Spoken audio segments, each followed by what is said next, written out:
નમસ્કાર. ચાલો આજના આ ખાસ એક્સપ્લેનરમાં સીધી જ વાત પર આવીએ. આજે આપણે મેદાનમાં જનગણના વખતે માળખા, મકાનો અને પરિવારોની ઓળખ કરવાના જે સત્તાવાર નિયમો છે તેને એકદમ સરળ ભાષામાં સમજીશું. જો તમારો પાયો પાકો હશે ને તો ડેટા એકત્ર કરવામાં કોઈ જ ભૂલ નહીં પડે. તો ચાલો આ જટિલ લાગતી પ્રક્રિયાને એકદમ આસાન બનાવી દઈએ. આજના આપણા આ સફરનો નકશો કંઈક આવો રહેશે. સૌથી પહેલા મૂળભૂત વ્યાખ્યાઓ, પછી બે ભાઈઓની પરિસ્થિતિવાળું ઉદાહરણ, ત્યારબાદ વિઝન મેપ અને HLO એપનો તબક્કો, અને છેલ્લે જોઈશું કેટલાક વિશેષ કિસ્સા અને સામાન્ય ભૂલો. તો શરૂઆત કરીએ વિભાગ 1 થી, મૂળભૂત વ્યાખ્યાઓ, જેમાં આવે છે માળખું, ઘર અને પરિવાર. હવે જનગણનાનો એક સુવર્ણ નિયમ છે, એકદમ ગોલ્ડન રૂલ. બિલ્ડિંગ એટલે માળખું, જનગણના ઘર એટલે પ્રવેશ દ્વાર અને પરિવાર એટલે રસોડું. બસ આ એક મૂળ મંત્ર મગજમાં બરાબર ફિટ કરી લેવાનો છે.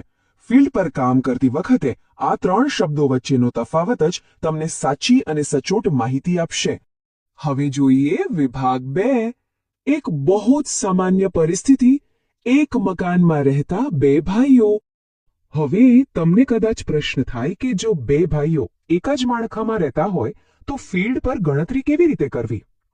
આ એક એવી મૂંઝવણ છે જે વારંવાર સામે આવે છે.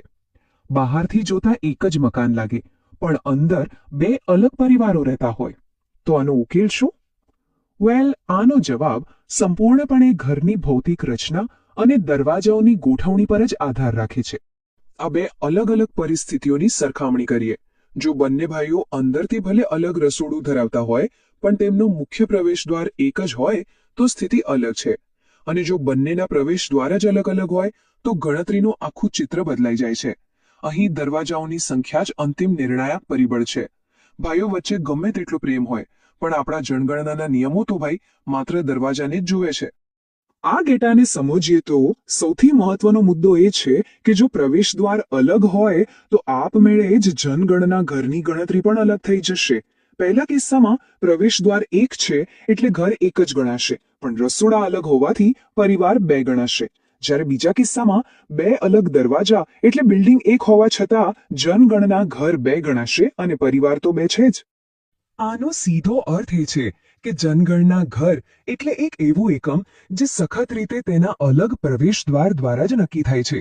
અંદર ગમે તેટલા રસોડા એટલે કે પરિવારો હોય, તેનાથી ઘરની ગણતરી પર કોઈ જ ફરક પડતો નથી. મેદાન પર કામ કરતી વખતે હંમેશા રસોડા કરતા પ્રવેશ દ્વારને જ પ્રાથમિકતા આપવી પડશે. આમાં કોઈ બાંધછોડ નહીં. ચાલો હવે આગળ વધીએ વિભાગ 3 તરફ. પ્રથમ તબક્કો, વિઝન મેપ નંબરિંગ. પહેલા 3 દિવસમાં શું કરવાનું છે? અહીં પ્રક્રિયા બહુ સ્પષ્ટ છે.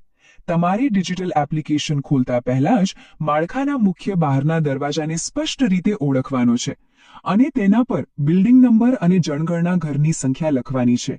આ એક મેન્યુઅલ કામ છે, પણ એકદમ અગત્યનું છે. હવે આ ફોર્મેટને જરા ધ્યાનથી સમજીએ. એકદમ રસપ્રદ છે ને?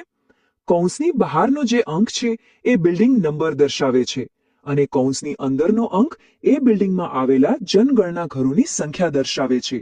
એટલે કે આ ઉદાહરણ મુજબ બિલ્ડિંગ નંબર 1 છે અને તેમાં 2 જનગણના ઘરો આવેલા છે.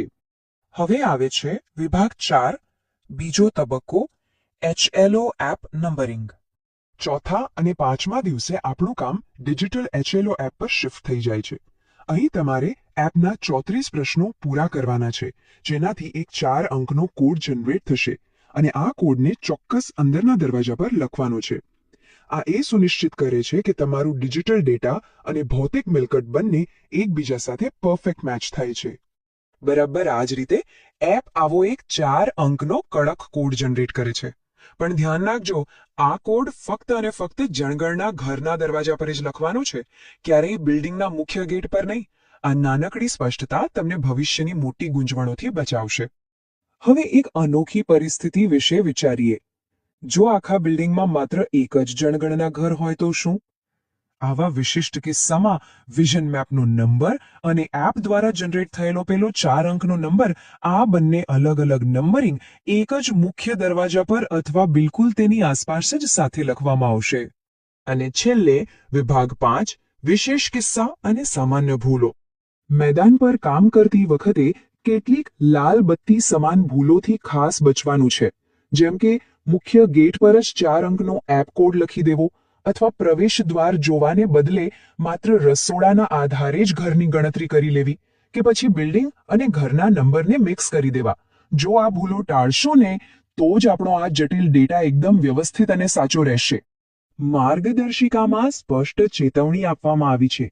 આ રીતે માહિતી સંપૂર્ણ ખોટી થઈ શકે છે. આ કોઈ નાની વાત નથી. ફોર્મેટિંગની એક નાનકડી ભૂલ બહુ મોટી આંકડાકીય આપત્તિ સર્જી શકે છે. તમારી એક નાની બેદરકારી આખા દેશના ડેટાબેઝને ખોટો પાડી શકે છે. કારણ કે સચોટ ગણતરી એ જ ભવિષ્યના તમામ રાષ્ટ્રીય આયોજન અને સંસાધનોની ફાળવણી માટેનો એકમાત્ર પાયો છે. તમે જે નંબરો લખી રહ્યા છો એ માત્ર આંકડા નથી. મેદાનમાં કામ કરતા દરેક વ્યક્તિની આ સચોટતાની સમાજ પર બહુ મોટી અને સીધી અસર પડે છે. તો છેલ્લે આ એક પ્રશ્ન સાથે આપણે આજની વાત પૂરી કરીએ. જો પાયાની ગણતરી જ ખોટી હોય તો ભવિષ્યનું આયોજન કેવી રીતે સાચું હોઈ શકે? બરાબર ને? એટલે જ આજના આ નિયમો સમજવા અને સાચા નંબરો આપવા એ કોઈ સામાન્ય કાગળ પરની કવાયત નથી. આ આપણા રાષ્ટ્રના ભવિષ્યનો આધાર છે. આશા છે કે આ સમજૂતી તમને ઉપયોગી લાગી હશે. ફરી મળીશું.